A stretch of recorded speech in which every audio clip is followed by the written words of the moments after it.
Bonjour tout le monde, c'est Douceur de Créer.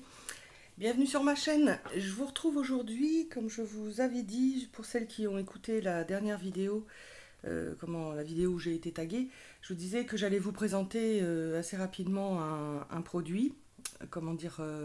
C'est pas un produit qui vient de sortir, mais que j'ai découvert moi assez récemment, enfin cet été, début de l'été. En fin de compte, ce sont des feutres aquarellables. Et après en avoir vu plusieurs, en avoir testé plusieurs, je trouve que ce rapport qualité-prix est vraiment génial. Et vous allez voir, je vais vous montrer au fur et à mesure l'intensité de la couleur qui est vraiment super. La seule chose, et ça c'est très important, il ne s'utilise uniquement que sur du papier aquarellable.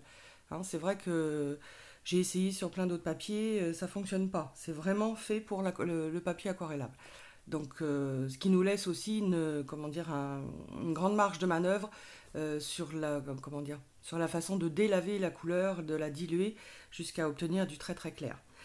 Donc, je les ai eus sur Amazon parce que ailleurs c'est hors de prix.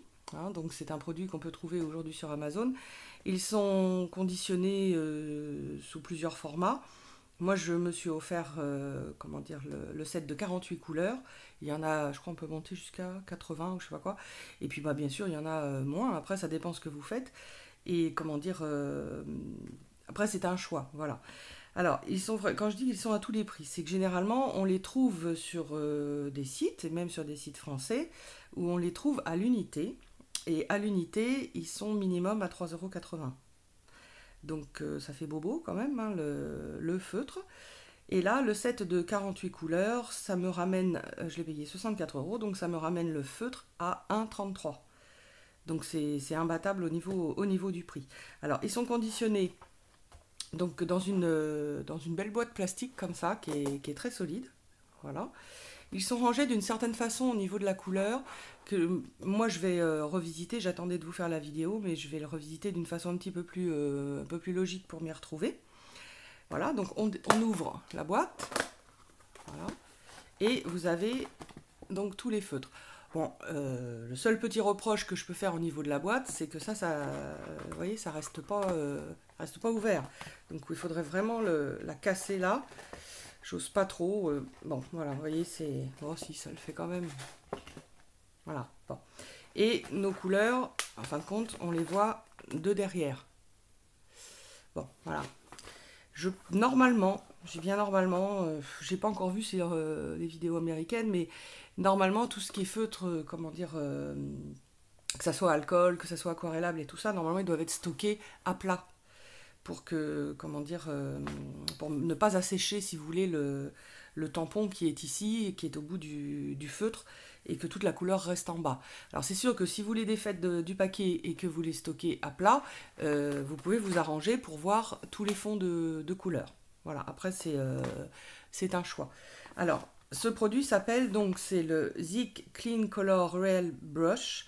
Alors c'est super important d'avoir ça là, le Royal Blush, parce qu'en fin de compte, il y en a d'autres où la mine n'est pas pinceau, alors que celle-ci, je vais vous montrer, la mine, c'est vraiment un pinceau. Alors je vais m'en mettre un petit peu sur les doigts. Alors, est-ce que je suis assez près? Voilà, on le voit. Voilà, je ne sais pas si vous voyez bien. Voilà, c'est vraiment un pinceau. Donc, bon, après, ça s'enlève tout seul, hein, puisque c'est de l'aquarellable. Hop. Donc, je vous montre le feutre d'un peu plus près. Donc là, on a bien le nom. Hein. Si vous cherchez, mettez bien le nom en entier, sinon vous allez tomber sur autre chose. Donc, vous avez la couleur au bout. Vous avez un bouchon en plastique.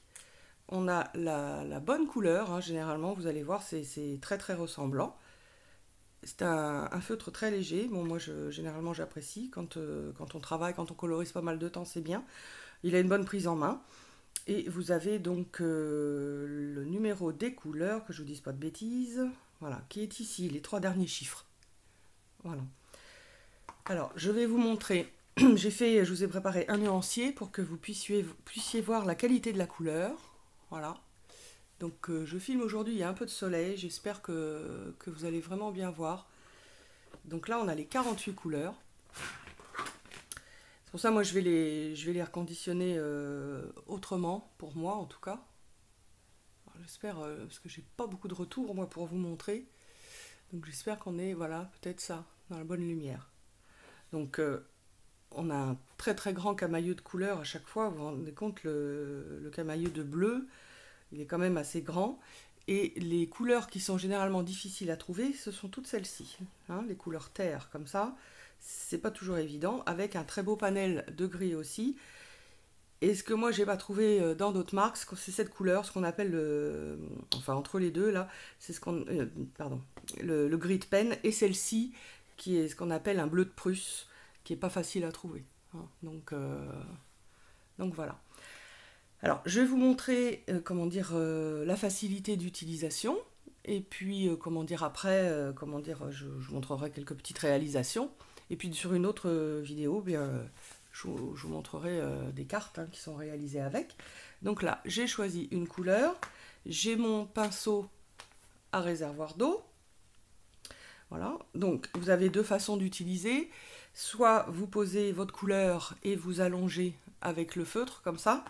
Soit vous mouillez d'abord la partie que vous allez coloriser et vous arrivez avec ça après. La seule chose, c'est que si vous fonctionnez en mouillant d'abord, bon, moi ce que je vous conseille, c'est bien simplement si vous avez une toute petite surface à faire. Sinon, le pinceau va être décolorisé très rapidement. Alors il se recharge, il n'y a pas de problème, mais c'est un petit peu plus long, donc du coup vous êtes embêté dans la façon de travailler. Donc, alors là on va essayer d'abord à sec.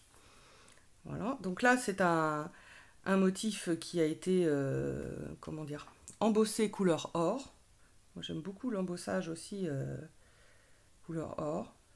Donc ce qui est bien, c'est qu'on n'a pas, comment dire, on n'a pas besoin de s'y connaître complètement, vous savez, sur les techniques comment dire, de colorisation que demandent les feutres à alcool. Où là, bon bah voilà, faut quand même s'y connaître un petit peu. Voilà, si je veux un petit peu plus de couleur, là je prends ici et j'amène. Voilà. Et vous allez pouvoir poser vos, comment dire, vos ombres plus facilement. Sans avoir 36 passages à refaire avec d'autres couleurs. Moi je trouve que c'est vraiment... je trouve que c'est beaucoup plus à portée de tout le monde. Alors voilà, donc là vous voyez j'ai le... comment dire, mon support là qui est bien mouillé. Donc je peux venir rajouter dessus. Voilà. Alors c'est peut-être pas vu assez de près, mais ça se diffuse un tout petit peu.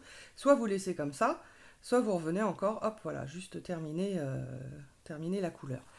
Alors, on se dit, bon, là, en fin de compte, ce que j'ai fait, ça me plaît pas, ça a eu le temps de sécher un petit peu, et bien, comme on est sur de l'aquarellable, on y retourne. Voilà.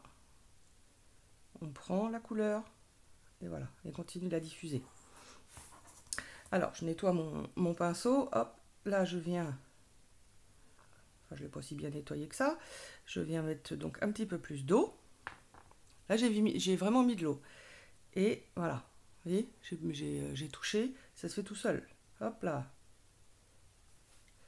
La seule chose, je vous dis, si vous fonctionnez comme ça, prévoyez que ça soit sur une petite surface, sinon la couleur va se vider très très vite. Il faudra attendre que ça se recharge. Bon, après ça dépend comment on travaille, mais généralement, quand on se met à une colorisation, voilà, on débute et puis on aime bien terminer après.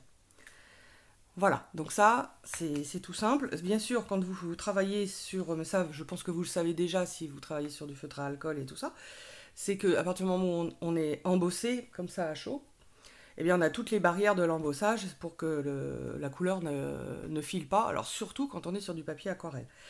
Ça peut être tout à fait réalisable, bien sûr, si on est embossé classiquement en noir avec de la Versafine. Ça demandera tout simplement un petit peu plus de précision, c'est tout. Hein. Donc voilà, je vous montre alors un autre modèle. Alors là, je sais pas parce que ça brille. Voilà. Là, j'ai embossé avec une poudre transparente pailletée.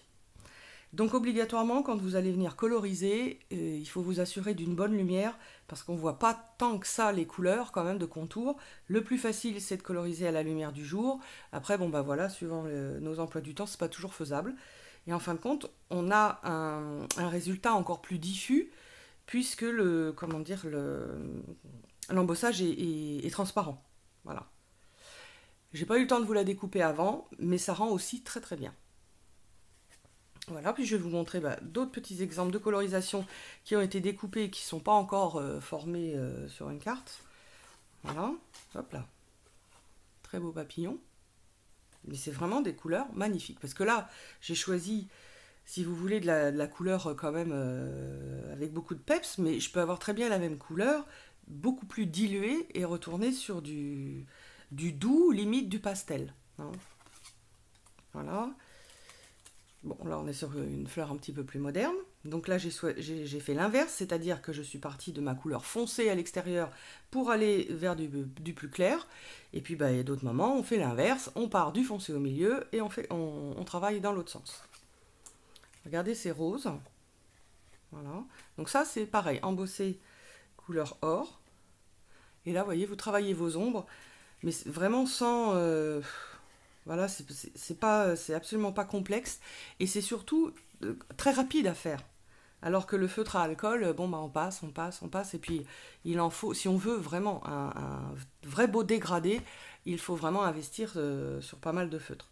Donc, j'aime bien cette technique, c'est un entre-deux. J'aime aussi les feutres à alcool, hein, mais ça me faisait plaisir de vous montrer ça parce que c'est vraiment, comment dire, même réservé aux débutantes. Hein. Donc ça, c'est le top, hein, parce que la colorisation, sinon, il faut quand même une certaine pratique. Voilà, donc là, j'ai le papillon. Vous allez peut-être pas voir, mais là, il est embossé couleur cuivre. Donc, vous voyez, on a une couleur beaucoup plus pastel. C'est tout simple, hein, j'en ai utilisé qu'une, pareil, du jaune au milieu, et que je suis venue délaver sur les côtés. Voilà, là on a des fleurs. Donc là, vous voyez, je suis embossée en noir. Voilà. Et celle-ci également. Voilà. Donc ça, c'est... Si vous vous rappelez, il y a Action qui a sorti quasi le même tampon, mais en plus petit. Celui-ci, moi, je l'avais eu chez nous il y a quelques temps. Pour faire un travail de couleur d'eau comme ça, eh bien, c'est toujours pareil, en colorisation, il faut déjà maîtriser. Alors que là, ça se fait tout seul. Quand vous voulez vraiment de quelque chose de très clair, que vous voulez être sûr de vous, vous mettez, si vous voulez, un petit peu de feutre sur un petit truc en plastique à côté. Vous diluez déjà avec votre pinceau à réservoir d'eau et vous venez chercher la couleur la plus claire pour venir la poser. Si vous êtes un petit peu plus à l'aise, eh bien, vous colorisez le bord et comme je vous ai montré, hop, on vient tirer sa couleur. Voilà. Et je voulais vraiment vous montrer la beauté, vraiment la beauté des couleurs, parce que c'est, vous voyez, regardez, celle que je vous ai montrée tout à l'heure. Bon, alors c'est pas le même feutre, hein, mais là on est un petit peu plus en intensité au cœur. Là c'est plus doux. Et on est sur le même tampon. Donc on peut faire de très très belles compositions. Voilà, la présentation a été rapide, j'espère qu'elle a été claire. Comment dire, c'est un produit japonais, je vous dis, ça arrive direct. Moi j'ai mis, je sais pas, ils ont mis à peine 15 jours pour venir. Bon, Amazon, généralement, c'est beaucoup plus rapide. C'est arrivé direct du Japon. Et comment dire, un petit peu plus tard, je vous montrerai une autre technique aussi de colorisation à l'aquarelle. Alors là, directement à l'aquarelle. Pareil, avec un produit qui vient du Japon et de super bons rapports qualité-prix. Donc dites-moi ce que vous en pensez, je vous ferai peut-être une carte, hein, de A à Z, bien sûr avec une accélération d'image, hein, parce qu'on y prend quand même un petit peu de temps, même si c'est plus rapide qu'avec les feutres à alcool quand même, ça demande du temps. Vous pouvez aussi, puisqu'on est en technique aquarellable, toujours revenir sur votre travail même quand il est fini depuis longtemps. Vous vous dites, ben non, en fin de compte, voilà, ça me plaît pas, je voulais pas de orange. Ben vous revenez travailler avec une autre couleur, puisque les couleurs sont miscibles entre elles. Alors, on va essayer, je vais vous montrer tout de suite. Hop là. Voilà. Donc là, je pose du jaune. Hop. Je sais pas quelle couleur ça va nous donner tout de suite, hein, j'ai pas fait d'essai avant. Voilà. Et on va venir faire le raccord entre les deux. Voilà. Bon, c'est peut-être pas le meilleur exemple que j'ai choisi, mais bon. Et si vous voulez vraiment obtenir une autre couleur, voilà. Là, on est carrément dans le mélange. Donc, vous pouvez faire aller les raccords pour faire des dégradés, mais vous pouvez aussi... bon, puis mon pinceau est trop mouillé, là. Vous pouvez aussi aller travailler d'autres couleurs, créer d'autres couleurs. Voilà, je cherchais. Puis vous vous dites, bon bah là, voilà, j'ai plus rien du coup au milieu. J'essuie mon tampon parce que, attendez, mon pinceau, c'est vraiment trop mouillé. Hop, on recommence. Voilà, je mets ma couleur, je recommence, je mets l'autre. Alors c'est pas la peine de les faire se toucher parce que sinon vous allez salir la couleur la plus claire. J'espère que mon tampon est assez sec. Et voilà, et là c'est bien plus facile. Là on descend, sachant que si vous voulez mettre une autre couleur derrière, voilà. Entre deux, j'essuie mon pinceau pour garder mon jaune en haut, c'est le principal. J'essuie mon pinceau, je reviens sur cette couleur si je veux la faire descendre. Et on a bien le relais qui est fait entre les deux. Alors, je vous ai peut-être pas montré la meilleure combinaison de couleurs, mais c'est comment dire, c'est l'idée en elle-même. Et vous voyez, ça se fait très bien.